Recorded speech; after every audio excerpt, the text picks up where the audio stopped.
is to have a more active, an active media and an active democratic participation, and trying to short circuit the influence of money, and the opposite of what we're doing, which is reinforcing the influence of money through provisions like Citizens United. And a functioning Department of Justice in the area would be useful too. Yeah. Sir. David Ledbeater from Laurentian University in Canada. This is a session of economists for peace and security, and to my mind, war and militarization has consequences for inequality and can cause a contributing factor itself, inequality to war and militarization. And I'd like to open it up to the panel to address the issue of war and militarization of the economy and its relation to inequality. I think it's a definite challenge of this century. I think it's a very large and important question. And I'll mention two historical episodes. One was the Second World War, during which the policy of the government was that no millionaires should be created. That's why we got the very high marginal tax rates. That's why we got price control in the critical industries. That's why we had, to some degree, rationing, was to ensure that it was a fair division under these circumstances, and that was extraordinarily important for morale in that period. The interesting counter case, there are quite a number of them, one that emerged very clearly was in the last decade when we went to a war in Iraq. It was not a large war by the standards of American past military political history, but it did have a noticeable effect on the income distribution, and it could show up particularly if you measured the distribution across counties, if you measured it geographically. As it turned out, there was one region of the country that did extraordinarily well compared to all the others in the 2003-2005 timeframe, and that was the counties immediately surrounding the national capital at Washington, D.C., which had all the headquarters of the defense companies and all the big Pentagon lobbyists, not all of the headquarters, but a number of them, and the big lobbyists and so forth. And the intelligence community. It was an expansion that was strongly focused on the direct, immediate beneficiaries of spending increases in that war. And of course, given that those areas, Northern Virginia and Maryland, suburban Maryland, are heavily Democratic, this was ironically capitalized into land values, so there was never in history a Republican administration that did so much of a favor to a group of Democratic property owners. Can I just add a couple points? I think what you highlighted is that the two-way relationship. Conflicts are really very bad for ordinary citizens, and there's often a lot of profiteering that goes on, which we saw again in Iraq. But the other side, there has been some interesting work in political science, and I have a little paper with Michael Doyle where we try to summarize some of the literature. And I think the thrust of that literature is that particular kinds of inequality are particularly bad in generating internal strife in a country. In particular, inequality, we've talked about inequality in an anonymous way, but in fact, inequality, say in the United States and many other places, is associated with particular groups. African Americans are disproportionately at the very bottom in both wealth and income. And in other countries, there are other ethnic fractionation of the income distribution. And in societies where there are large ethnic divisions in inequality, there's a higher propensity for civil strife. So I think that is an important aspect of thinking about the issues of the link between inequality and conflict. In the back. Then I'll come back up to the front, unless there are people over on this side who have questions. Well, I would like to move back to global inequality. My name is Nikola Petrovic. I'm from Universidad San Francisco de Quito, Ecuador. Am I right to interpret the data we've seen that decline in income of the American middle class is associated with the rise of a working class in China through cheap credits and liquidity provided globally, but mostly from the US. And what would happen if American elites decide to shift the blame of their policies to Chinese workers? I would be very brief because I'm not going to go into causality because I think that actually everybody else here would know that much better than I. So I would leave it to them. It is just simply, I mean, the facts actually are exactly, I mean, as you explained it. The causality we don't know. In other words, if the rise of the Chinese middle class takes place on the back of a stagnation of incomes of the American middle class. But if you look at graph, and these facts are very stubborn, you get these facts with different PPPs, with exchange rates. The shape of the curve is the same. But whether the one has led to the other, I leave it to the others to disentangle. If I could just make a comment on China, as I had experience there as an advisor to the Planning Commission and the government in the 1990s. And I would not say that the rise of the Chinese development model was dependent on liquidity extended from the US or anywhere in the West. It was a country that provided its own mobilization of resources under the protection of capital controls that were really quite effective until quite recently. They escaped the Asian crisis as a result of that. And that meant that it was possible to develop a model that provided the Chinese population with something that looks quite like a middle-class living standard in important respects, not every respect, but to do so without having to rely on the vicissitudes of credit extended from New York and London. And that then also helps stabilize the growth path of the Chinese economy compared to just about everywhere else in the developing world. Yeah, let me make one comment. I think there's some recent research that has identified a link through the trade channel, that if you look at those particular counties or areas in the United States where we're producing goods that we subsequently imported from China, there have been larger adverse effects on wages and employment. But the way I would put it is it's not because of what China did, it's because of what we didn't do. That is to say, I believe that if we had had a more active, you might call it industrial policy that would have recognized that we needed a structural reform to change our economy, the structure of our economy, that we could have maintained middle-class incomes, even in the face. In fact, in general, the theory of comparative advantage would have said that it could have made both of our economies better off, and could have made most citizens in both countries better off. But because of the lack of an active policy to respond to what was going on in the global economy, I think a very large fraction of Americans were worse off. Are there any questions over on this side? I haven't really. All right, barring none, I'll come back to this side. Sir. Yep.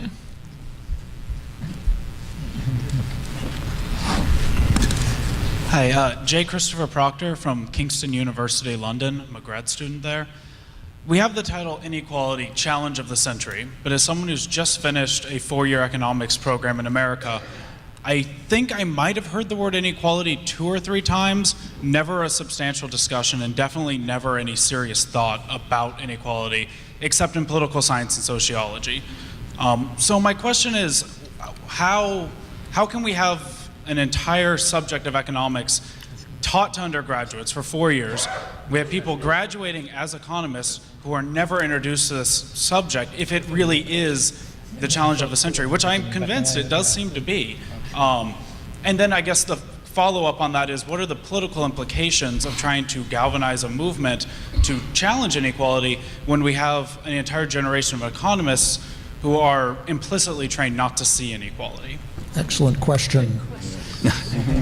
Olivier, you're the person with the closest links to undergraduate education here. Sure. On the other hand, I'm the one on the panel that didn't do his studies in the U.S. So, I mean, but it doesn't mean that I have been more exposed to the question of inequality. Well, one thing I can tell you is that I try to do things differently. I mean, I personally, I'm working in a liberal arts college, so things are a little bit more different. But I think you're completely right on your assessment of the situation.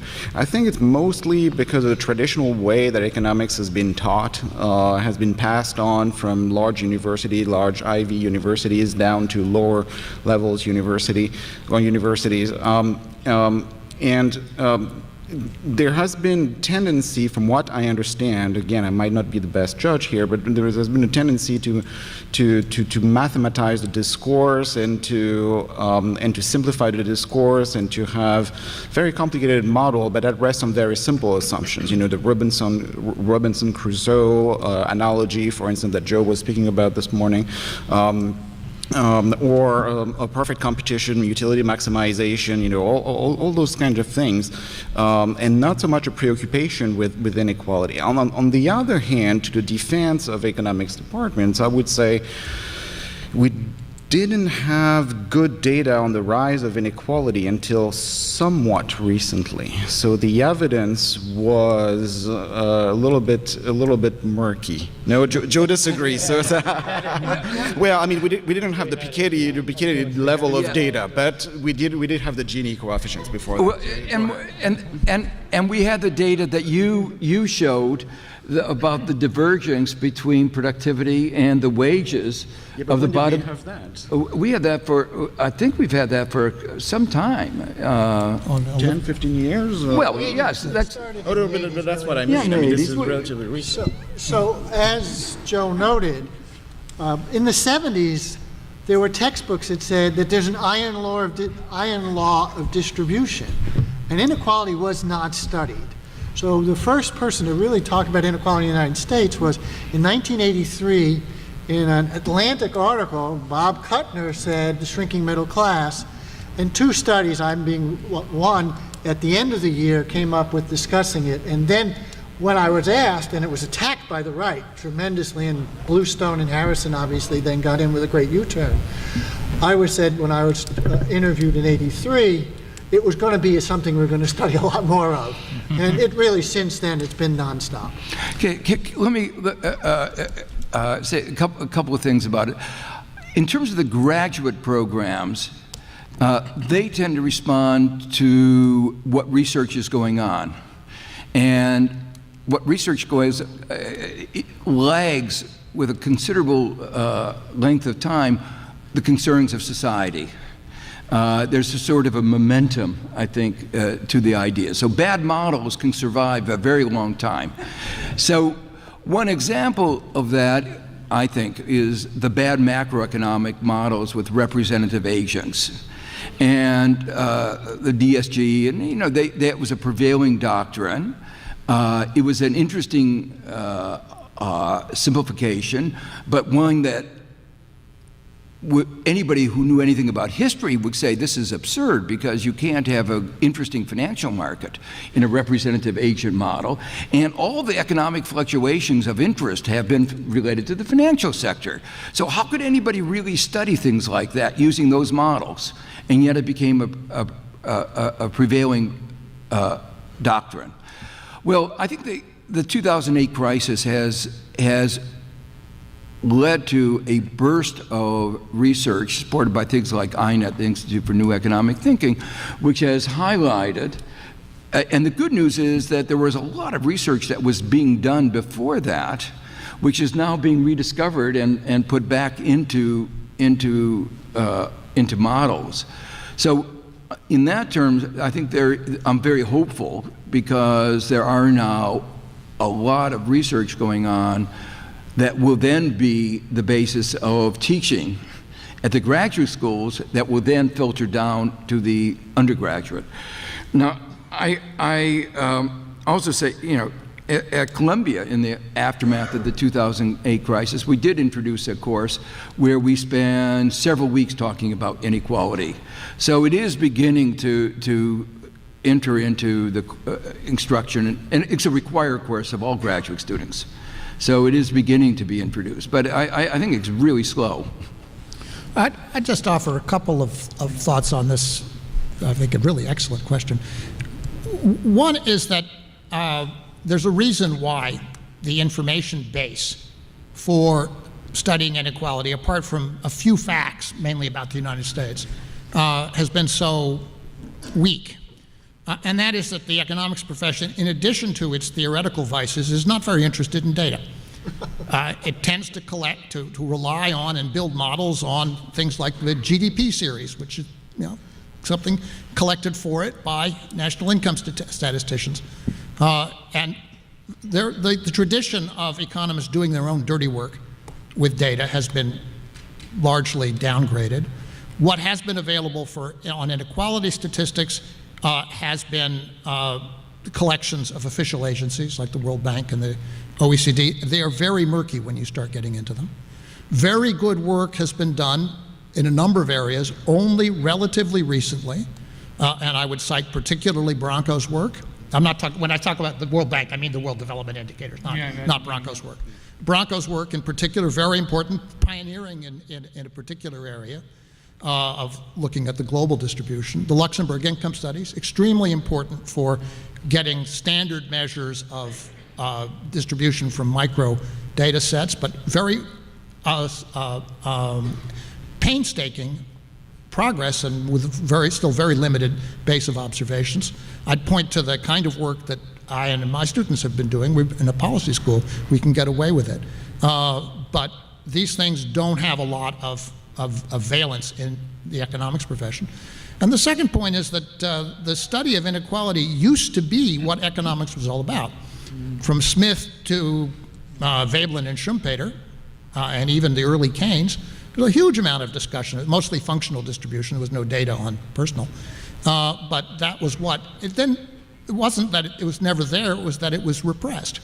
And for most of the 20th century, and for the Cold War and other reasons, the topic not only were distributions stabilized, but the topic was treated as something which was the natural result of the market process, and really antithetical or the opposite of the kind of discussion that we're beginning to have now, which is to take the role of policy in setting and changing distributions and making that at the center of discussion. But one of the reasons, of course, that we thought it was appropriate to hold this session to a meeting of economists, and I'm delighted to see the response that we got in terms of participation here, was precisely to begin a movement to take the very large body of theoretical work and the increasingly good body of empirical work and to help make them into a curriculum that will be available.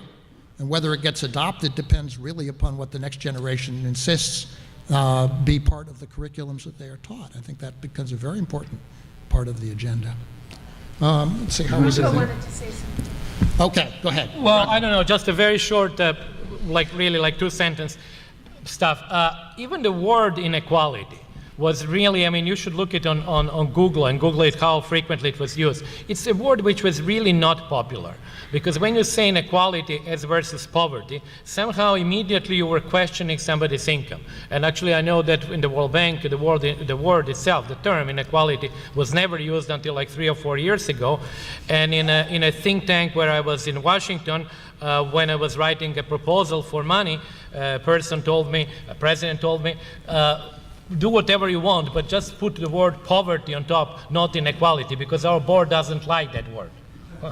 Can I just make one more remark, or two more remarks. One was picking up on what Jamie said about the notion of inequality being repressed for ideological reasons.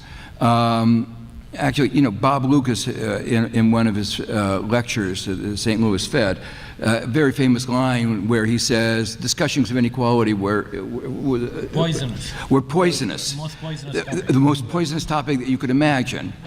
And now what he really meant was that to focus on redistribution, he took very seriously the second fundamental theorem of welfare economics, which we all know is only true under very restricted conditions. And he said, our job is just to maximize the pie, not to talk about inequality, as if you could separate the two. And that was really basically partly an ideological view, that you could actually separate the two, that the new models make it very clear, very difficult to separate. You can't really separate separate the two. So, you know, in the Cold War and all that period, I think that there was a really strong ideological premise that let's not talk about inequality. Let's just try to talk about the wonders of the market economy, and then whatever outcome, we can redistribute the money. And that's not the job of economists, that's the job of political scientists, and that's why you have it taught there. The second point is that just to highlight what Branko said at the World Bank, in 2005, the World Development Report was on inequality. And that was with Francois Bourguignon. And a lot of debate went on before that was, that was not an easy thing to come out, because before that the whole focus was on poverty. Our job was poverty, alleviating poverty. And then the view became, well, no, but it's not just the bottom of the income distribution that is of concern. We want to talk about the whole income distribution, and developing a set of arguments about how the whole distribution might affect economic performance and societal well-being. Well, we're about at time. I'd like to close this, but before I do, with just one very small point of fact, because it's a matter of historical precedence. The first thing I did on inequality was at the instruction of the very distinguished and brilliant chairman of the Joint Economic Committee of the U.S. Congress, Henry Royce, in 1982, who said, Jamie, I need hearings on income distribution. So we got ahead of Bob Kuttner by just a few months. And man, it was difficult to find any witnesses who could talk for a morning on that subject. I stand corrected. All right. And on that note, I want to thank the panel and the audience for a very, very good